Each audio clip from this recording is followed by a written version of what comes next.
another special person who actually contributed before and helped us grow, and that's Charles Liney. His son was in the original program. Stand on up, Charles, if you have something to say.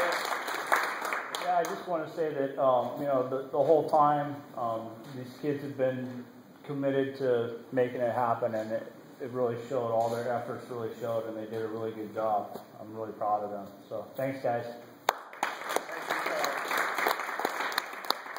Now, there's one other person who's kind of like my partner in crime that actually, he always teases me. He thinks that, I'm a little too sensitive as a guy, so he tells me don't get too sappy all the time.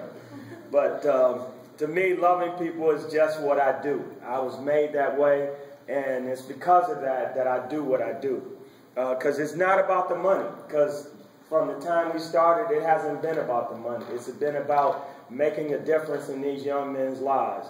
If I could tell you a story, I'd tell you about a man named Dr. Hyatt, who many people might know, who when I was 20 years old and came from Detroit and couldn't connect with my dad, was a man who took the time to actually connect with me and care for me. And even though he was a pediatrician, this man had 5 degrees.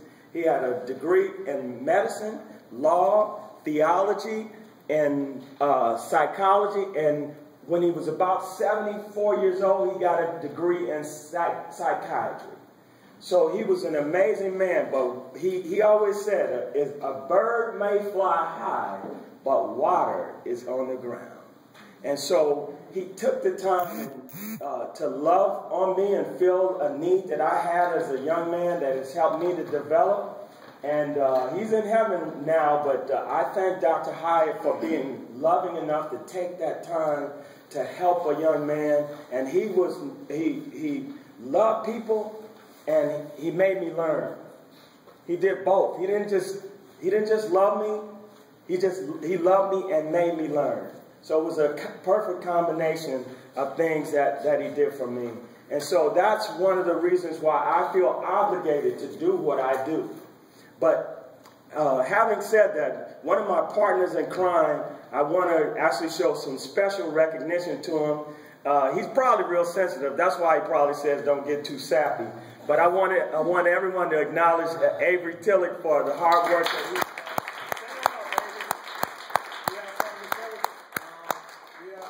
closing, the bottom line is I came here a few months ago and I sat at a table right over here, and there was about 10 or 12 other individuals, and I was like, man, what did I get myself into? Because I'm not a communicator, believe it or not. I'm frightened.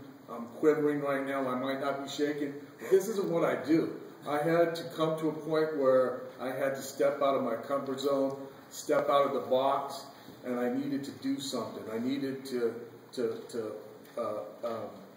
an avenue to put my time in that was positive. I love doing stuff with my kids.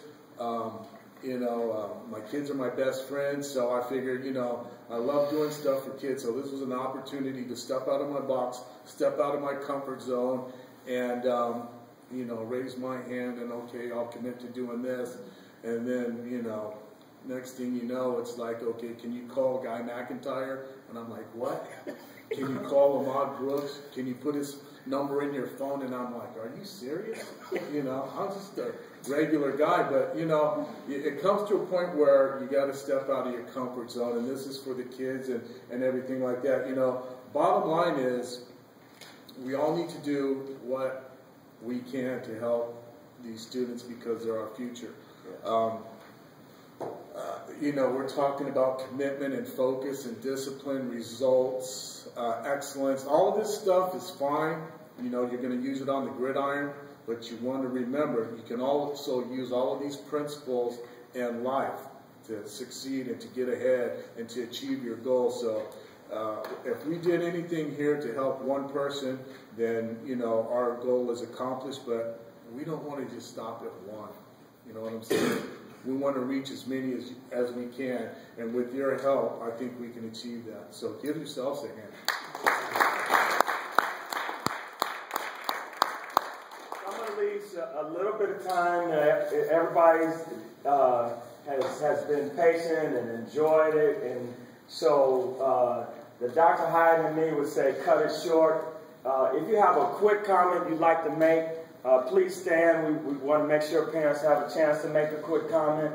And then let's close, and then let's go home and continue to celebrate what these young men have done. Go ahead, Lauren.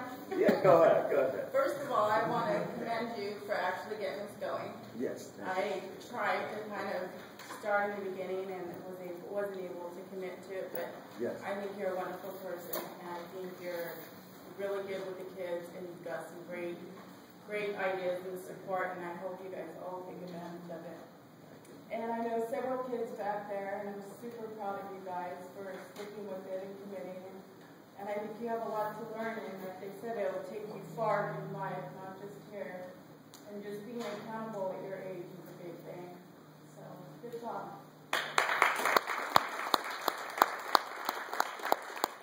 Anyone else? Speak now or forever hold your peace. Let us know when you need sandwiches and we can make sandwiches for you. There you go.